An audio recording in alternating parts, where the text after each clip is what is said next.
नमस्कार। रोजगार मेले की ये यात्रा इस महीने एक महत्वपूर्ण पड़ाव पर पहुंची है। पिछले वर्ष अक्टूबर महीने में ही रोजगार मेले की शुरुआत हुई थी। तब से निरंतर केंद्र और एनडीए शासित भाजपा शासित राज्यों में रोजगार मेले का आयोजन लगातार किया जा रहा है, बार बार किया जा रहा है। अब तक लाखों युवाओं को सरकारी नौकरी के नियुक्ति पत्र दिए जा चुके हैं। आज भी 50,000 से ज्यादा युवाओं को सरकारी नौकरी दी गई है। दिवाली में अभी कुछ ही समय बाकी है, लेकिन नियुक्ति पत्र पाने वाले 50,000 युवाओं के परिवार के लिए ये मौका दिवाली से जरा भी कम नहीं है। आप सभी ने कड़ी मेहनत से ये मुकाम हासिल किया है।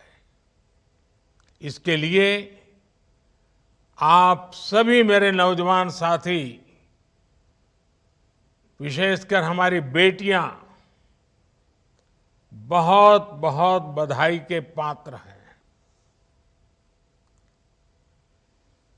आपके परिवार को विशेष रूप से मेरी तरफ से बहुत बहुत शुभकामनाएं। साथियों,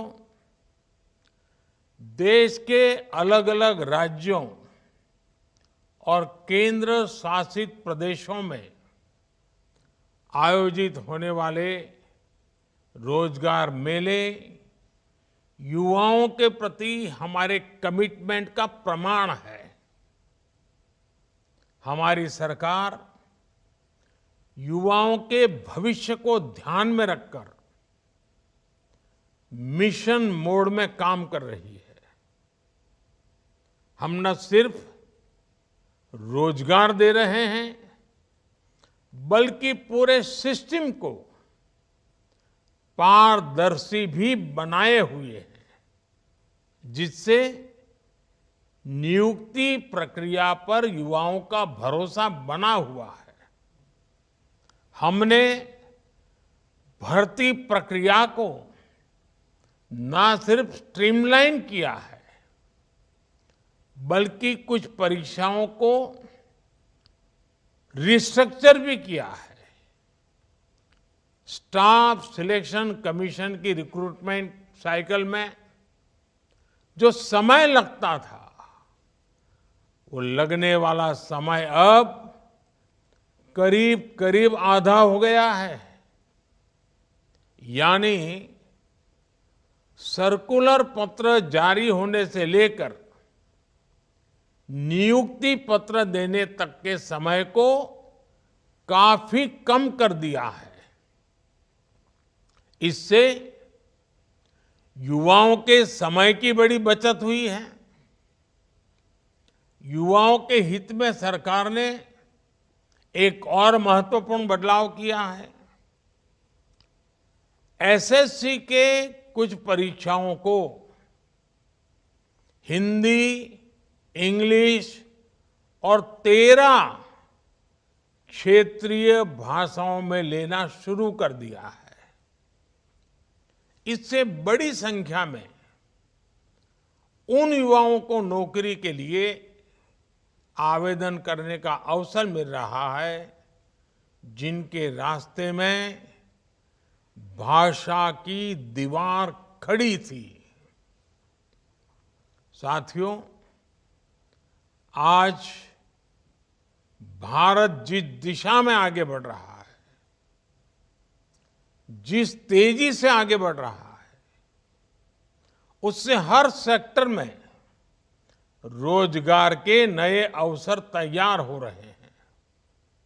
आपने देखा होगा, कुछ ही दिन पहले गुजरात के धोरडो गांव को, आपको पता होगा धोरडो कच्छ जिले में पाकिस्तान की सीमा पर का गांव है।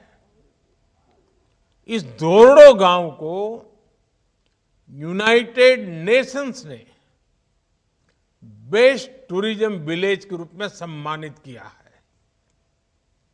इससे पहले कर्नाटका के होयसला मंदिरों और पश्चिम बंगाल के शांति निकेतन को वर्ल्ड हेरिटेज साइट की पहचान मिली है। आप कल्पना कर सकते हैं कि इससे यहां पर्यटन की संभावना और अर्थव्यवस्था के विस्तार की संभावना कितनी बढ़ गई है। पहले पर्यटन बढ़ने का सीधा मतलब है कि वहां रोजगार के नए अवसर तेजी से बढ़ेंगे, जिसका फायदा ये टूरिज्म का ही तो परिणाम है, जिसका फायदा आसपास के होटल, छोटे छोटे दुकानदार, बस चलाने वाले, टैक्सी चलाने वाले, ऑटो रिक्शा चलाने वाले, इवन टूरिस्ट गाइड के काम करने वाले, हर किसी को लाभ होता है। ऐसे ही स्पोर्ट्स क्षेत्र, ये ऐसे सेक्टर भी हैं जो रोजगार के नए अवसर तैयार कर रहे हैं। नेशनल इंटरनेशनल खेलों में हमारे खिलाड़ी ऐतिहासिक प्रदर्शन कर रहे हैं। ये उपलब्धियां हमारे देश के स्पोर्ट्स लैंडस्केप में भी बड़े बदलाव और विकास का संकेत है। और जब स्पोर्ट्स सेक्टर का विकास होता है तो सिर्फ बेहतर खिलाड़ी ही तैयार होते हैं ऐसा नहीं है, बल्कि इससे ट्रेनर्स, फिजियो, रेफरीज और स्पोर्ट्स न्यूट्रिशंस जैसे अनेक नए अवसर तैयार होते हैं। साथियों, हम रोजगार देने वाले ट्रेडिशनल सेक्टर्स को मजबूत कर रहे हैं और इसके साथ ही हम रिन्यूएबल एनर्जी, स्पेस, ऑटोमेशन और डिफेंस एक्सपोर्ट जैसे नए सेक्टर्स को प्रमोट कर रहे हैं। ड्रोन टेक्नोलॉजी में संभावनाओं के नए द्वार खुल गए हैं। आज किसान ड्रोन्स का क्रॉप असेसमेंट और न्यूट्रिएंट के छिड़काव में उपयोग धीरे धीरे बहुत बढ़ रहा है। स्वामित्व योजना के तहत ड्रोन्स का लैंड मैपिंग में उपयोग हो रहा है। आपने कुछ दिन पहले एक वीडियो देखा होगा। हिमाचल प्रदेश के लाहौल स्पीति में आईसीएमआर ने ड्रोन की मदद से एक जगह से दूसरी जगह दवा पहुंचाई।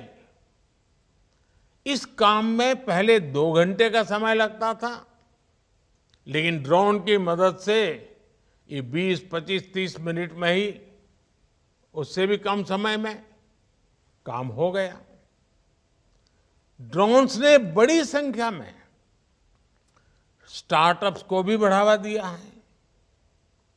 इस क्षेत्र में हो रहे निवेश से युवाओं को नए तरह के ड्रोन्स की डिजाइनिंग में मदद मिल रही है। मेरे परिवारजनों, इसी महीने हमने पूज्य बापू की जयंती भी मनाई है। गांधी जी ने चरखे को स्वदेशी और कर्मयोग के एक शक्तिशाली प्रतीक के रूप में इस्तेमाल किया। जो खादी अपनी चमक खो चुकी थी, उसकी चमक भी अब वापस लौट आई है। 10 साल पहले खादी की बिक्री 30,000 करोड़ रुपए के आसपास थी। अब ये 1.25 लाख करोड़ रुपए को भी पार कर गई है। इससे खादी और ग्राम उद्योग सेक्टर में अनेक रोजगार के नए अवसर बने हैं। विशेषकर महिलाओं को इससे बहुत मदद मिली है। साथियों, हर देश के पास अलग तरह का सामर्थ्य होता है। किसी के पास प्राकृतिक संसाधन होते हैं,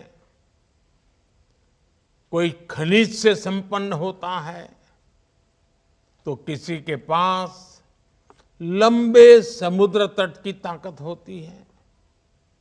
लेकिन इस सामर्थ्य का उपयोग करने के लिए जिस सबसे बड़ी ताकत की आवश्यकता होती है, वो होती है हमारी युवा शक्ति।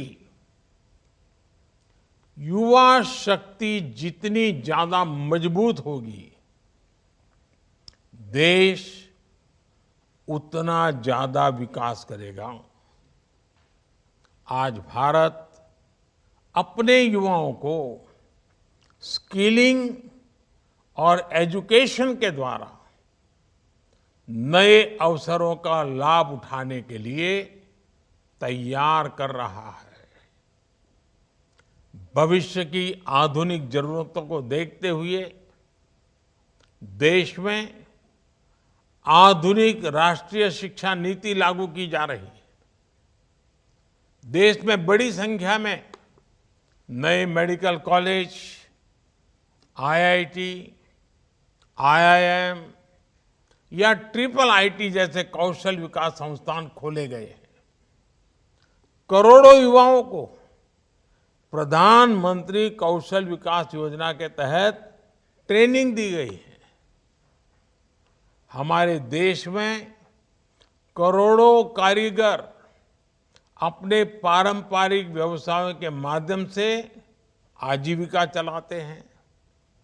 ऐसे विश्वकर्मा कारीगरों, उनके लिए पीएम विश्वकर्मा योजना भी शुरू की गई है। आज तकनीक के दौर में सब कुछ तेजी से बदल रहा है, इसलिए हर किसी को अपने हुनर और ज्ञान को अपडेट करते रहना होगा। कोई भी नई स्किल सीखने के बाद ये बहुत जरूरी है कि उसे निरंतर अपस्किल और रीस्किल किया जाए। पीएम विश्वकर्मा योजना के तहत कारीगरों के ट्रेडिशनल स्किल्स को मॉडर्न टेक्नोलॉजी और टूल्स से जोड़ा जा रहा है। मेरे परिवारजनों, युवाओं के लिए रोजगार के अवसर तैयार करना राष्ट्र निर्माण की प्रक्रिया का महत्वपूर्ण हिस्सा है। ये विकसित भारत के लक्ष्य को हासिल करने की दिशा में एक जरूरी कदम है। सरकारी कर्मचारी के तौर पर आपको ऐसी सारी योजनाओं को आगे बढ़ाना है, उन्हें जमीन पर लागू करना है। आज आप सभी राष्ट्र निर्माण की हमारी यात्रा में महत्वपूर्ण सहयोगी बनकर के हमसे जुड़ रहे हैं। मेरा आपसे आग्रह है कि आप अपने सपनों को आज पूरा कर रहे हैं, लेकिन आप देशवासियों के सपनों की ओनरशिप ले रहे हैं। मेरा आपसे आग्रह है कि इस यात्रा को लक्ष्य तक पहुंचाने में पूरी तत्परता से आपका सक्रिय प्रोएक्टिव योगदान बहुत जरूरी है। आई गॉट पोर्टल पर आप अपना ज्ञान भी बढ़ाते चलें। आपका हर कदम देश को विकास के रास्ते पर तेजी से आगे ले जाने में मदद करेगा। एक बार फिर आप सभी को मेरी तरफ से बहुत बहुत शुभकामनाएं। आपके परिवारजनों को भी बहुत बहुत शुभकामनाएं। और आने वाला पूरा समय, आज तो शरद पूर्णिमा है, आने वाला पूरा समय त्योहारों का समय है। आप जहां हो, भले सरकारी काम में लगे हो, लेकिन वोकल फॉर लोकल इस मंत्र को हर जगह पे पहुंचाइए। आप अपने परिवारजनों को भी बताइए कि हम वोकल फॉर लोकल के लिए कमिटेड रहेंगे और वही रोजगार के नए अवसर देने का भी एक माध्यम है। फिर एक बार आप सबको बहुत बहुत शुभकामनाएं, बहुत बहुत धन्यवाद।